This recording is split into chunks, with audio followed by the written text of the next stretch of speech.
우리 주님이 권능을 떨치며 오시어 당신 종들의 눈을 밝혀주시리라.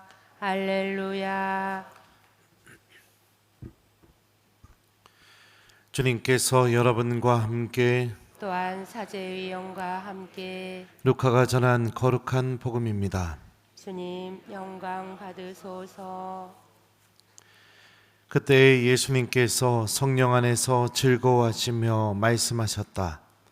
아버지, 하늘과 땅의 주님, 지혜롭다는 자들과 슬기롭다는 자들에게는 이것을 감추시고 철부지들에게는 드러내 보이시니 아버지께 감사를 드립니다. 그렇습니다, 아버지. 아버지의 선하신 뜻이 이렇게 이루어졌습니다. 나의 아버지께서는 모든 것을 나에게 넘겨주셨다. 그래서 아버지 외에는 아들이 누구인지 아무도 알지 못한다. 또 아들 외에는, 그리고 그가 아버지를 드러내 보여주려는 사람 외에는 아버지께서 누구이신지 아무도 알지 못한다. 그리고 예수님께서는 돌아서서 제자들에게 따로 이르셨다. 너희가 보는 것을 보는 눈은 행복하다. 내가 너희에게 말한다. 많은 예언자와 임금이 너희가 보는 것을 보려고 하였지만 보지 못하였고, 너희가 듣는 것을 들으려고 하였지만 듣지 못하였다. 주님의 말씀입니다. 그리스도님 찬미합니다. 오소서 성령님.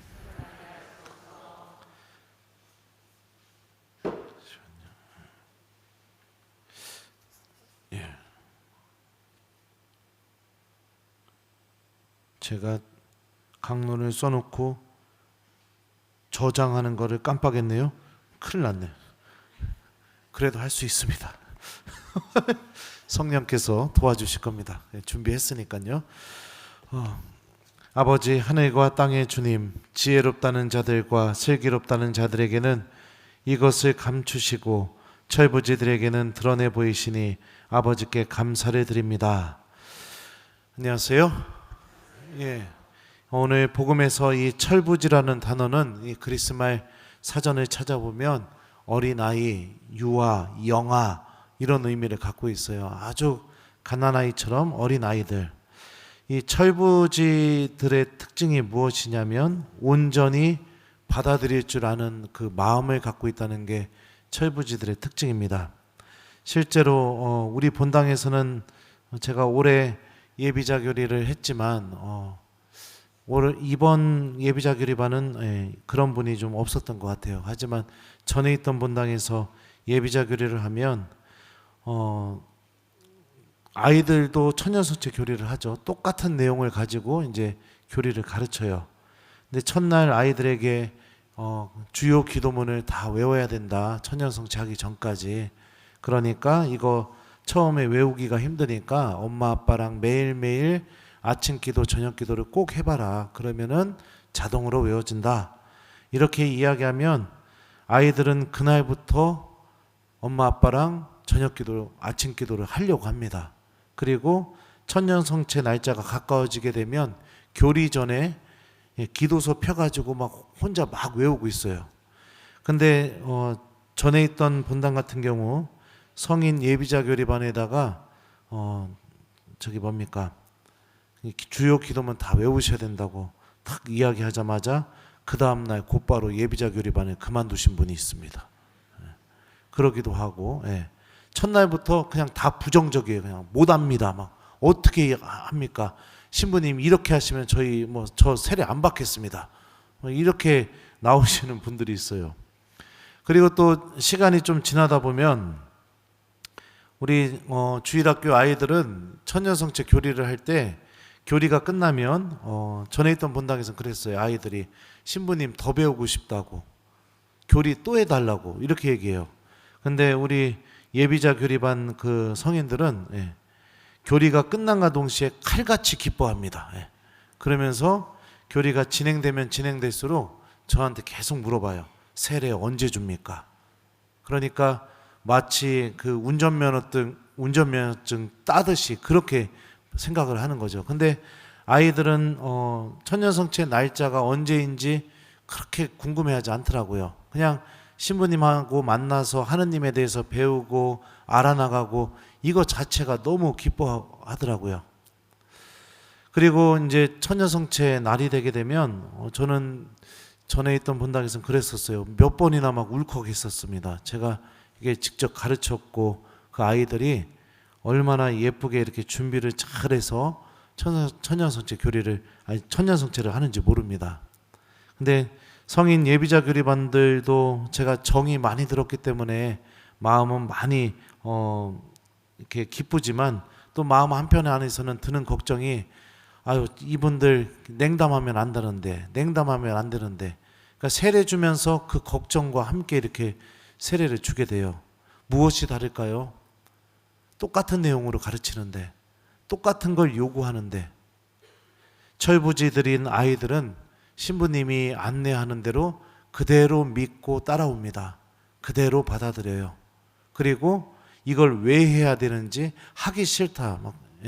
물론 집에서 땡깡을 부릴지 모르겠지만 적어도 제 앞에서는요, 아이들이 있는 그대로 그 콩나무에 물 부면은 콩나물이 쑥쑥 자라듯이 그렇게 그냥 쭉쭉 받아들이면서 따라오는 모습을 갖고 있습니다.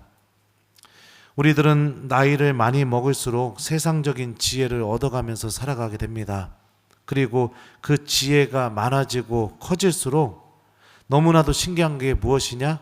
신앙의 가치, 하느님께서 주시는 구원, 영원한 생명, 이게 점점 무의미한 것으로 느껴지게 만들어요. 하느님께서 주시는 그런 은총과 구원보다는 세상적인 것들과 물질적인 것들이 주는 행복을 더 중요하게 여깁니다. 하느님을 만나는 시간보다는 내가 돈을 버는 시간과 그 다음에 나의 공허함을 세상적인 것들로 채워나가는 시간이 더 유익하고 행복하다고 그렇게 느끼게 만들어요. 그래서 점점 믿음은 갖고 있지만 하느님의 신비는 하나도 체험되지 않고 있고 머리로는 하느님을 알고 있지만 꿈쩍도 하지 않는 그런 불행한 신앙인이 되어버리게 되죠. 우리가 믿음을 갖고 하느님 안에서 살아간다는 것은 여러분들 내가 철부지가 되는 여정 안으로 들어간 것과 같다고 보시면 좋을 것 같아요. 신앙생활이 오래될수록 더 고집스럽고 더 자기 주장이 강하고 더 자기 생각밖에 모르고 그러고 살아가고 있다면 그건 굉장히 신앙생활을 잘못하고 있는 겁니다. 신앙생활이 오래될수록 더 주님의 말씀을 있는 그대로 받아들이려고 하고 더 주님의 말씀을 내가 한번 어렵다 하더라도 실천해 보려고 하고 그러면서 신앙 안에서의 이 하느님에 대한 용기들이 자라날 수 있어야겠죠. 이게 하느님의 지혜를 얻어나가는 신앙인의 모습이고 이게 구원으로 걸어나가는 신앙인의 모습이라고 볼 수 있습니다. 올 초인가 올 중반부터인가 가끔 그 우리 본당 꼬맹이는 아닌데 다른 본당 꼬맹이에요. 그 녀석이 종종 나타나서 저에게 이렇게 선물을 주고 갑니다. 꿈이 신부님이래요. 근데 어느 날 저에게 나타나서 저를 위해서 아주 그냥 그 대단한 선물을 준비하고 있다. 그러니까 신부님 기다려달라. 그래서 제가 그래 신부님이 한번 기다려볼게. 그랬더니 그 녀석이 몇 달이 지나고 나더니 제가 직접 가져왔어요. 여러분들 보여주려고. 이렇게 노트 2권에 이렇게 구멍을 뚫어서 가져왔는데 이게 뭐냐면은 얘가 요한복음을 필사를 했어요. 누가 시키지도 않았는데. 그러면서 맨 마지막에 편지를 적어줬는데 제가 그 편지를 좀 한번 읽어드리겠습니다. 김재덕 베드로 신부님께 신부님 오늘 드디어 요한복음을 다 썼어요. 아주 기쁘고 뿌듯해요. 짜릿해요. 신부님 오래오래 행복하게 사시라고 기도하면서 썼어요. 저는 오래 살아야 됩니다. 왜냐하면 이 녀석 꿈이 신부돼서 저랑 같이 미사 드리는 거예요. 그리고 저도 신부님처럼 훌륭한 신부님이 되게 해달라는 기도도 했어요. 신부님 이스라엘 성지순례 영상 봤는데 멘사 크리스티 바이가 제일 기억에 남아요. 그런데 오늘 요한복음을 쓸 때 그 장면이 나와서 신기했어요. 파도가 치는 아주 큰 갈릴레아 호수도 보고 영상을 보니까 복음을 쓸 때 상상이 돼서 더 재미있었어요. 어서 빨리 신부님께 이걸 드리고 싶어요. 내일 신부님을 만날 생각을 하니까 너무 설레요. 빨리 신부님을 보고 싶어요. 신부님 사랑해요. 프란치스코 드림 2023년 9월 16일 토요일 완성 해서 이렇게 그 꼬맹이가 써서 가져왔습니다. 하느님을 사랑하는 마음, 그리고 또 하느님을 찾는 마음, 어린아이들은 이런 마음을 잘 간직하고 있어요. 우리들도 이 꼬맹이처럼 또 오늘 복음에서 예수님께서 말씀하시는 이 철부지들처럼 하느님께서 주시는 그 은총을 있는 그대로 받아들일 수 있는 마음을 소유해야 됩니다. 사랑하는 우리 교우 여러분들, 하느님을 놓고 다른 것과 재고 따지지 마십시오. 그럴 가치가 되지 않습니다. 하느님은 구원이라는 가치를 우리에게 주고 있습니다. 도대체 구원을 놓고 내가 무엇과 재고 따지고 그러면서 살아갑니까? 주님을 만나는 그 시간이 세상적인 것들과는 완전히 다른 천상에서 내려오는 은총들과 그 다음에 내가 구원받는데 가장 필요한 그런 도움들이 나에게 주어지게 되는데, 그 하나님을 만날 시간을 놓고 도대체 어떤 것과 비교하고 따지고 있습니까? 주님의 말씀이 동방박사들이 살아있는 아기 예수님께로 가게 만들었던 것처럼 살아계신 예수님을 만나고 체험하게 해주는 힘이 담겨져 있는데, 도대체 그 하느님의 말씀을 놓고 다른 어떤 것들과 비교하고 따지고 있습니까? 이 모든 것이 세상의 지혜, 세상이 주는 슬기로움에 지배당하고 있는 모습인 겁니다.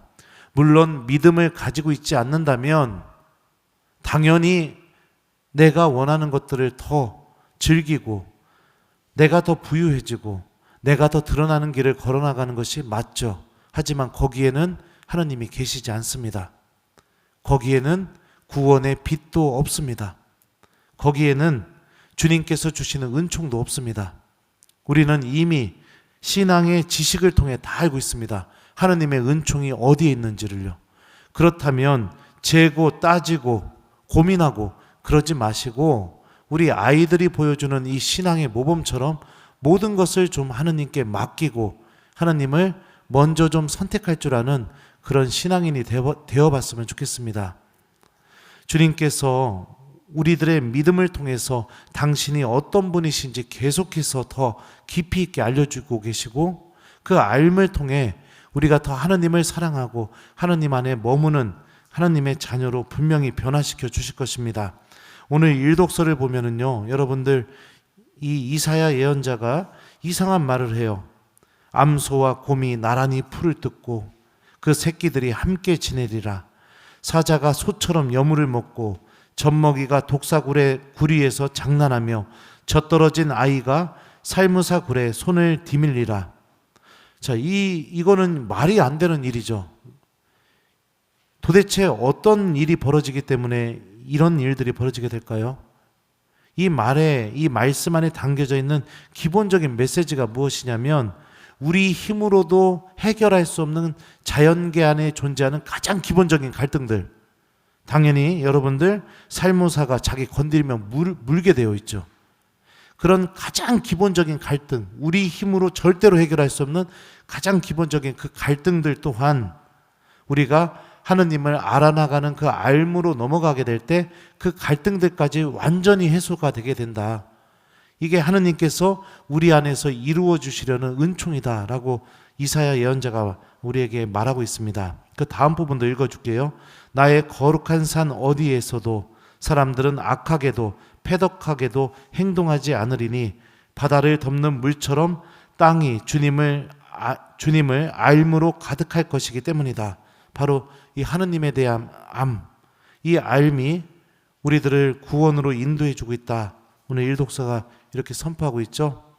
이 알을 소유하는 길도 우리가 철부지처럼 되는 길입니다. 모든 것을 주님께 맡기고 하느님께서 말씀하시는 그분의 말씀을 있는 그대로 받아들여서 실천하면서 살아가는 믿음. 이 믿음이 우리가 하나님에 대한 알을 소유하게 해주고 우리 힘으로 해결할 수 없는 그런 갈등들까지도 해결할 수 있는 은총과 힘을 준다는 것을 우리 모두 기억했으면 좋겠어요. 대림 시기가 시작되었고 오늘 말씀은 우리가 철부지처럼 주님께 모든 것을 의지하는 믿음을 가지며 예수님의 오심을 기다리라고 우리에게 선포하고 있습니다.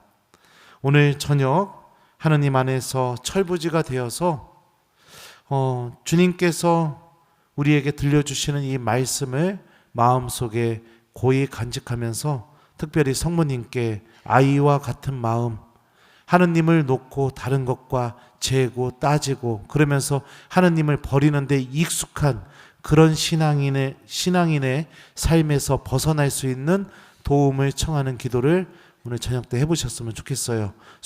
이거 숙제예요. 오늘 숙제는 여러분들 묵주기도 딱 한 단만 주무시기 전에 바치면서 성모님께 하느님을 우선적으로 사랑할 수 있는 용기와 힘을 달라고 청하는 오늘 저녁이 되었으면 좋겠습니다. 아버지, 하늘과 땅의 주님, 지혜롭다는 자들과 슬기롭다는 자들에게는 이것을 감추시고 철부지들에게는 드러내 보이시니 아버지께 감사를 드립니다. 아멘.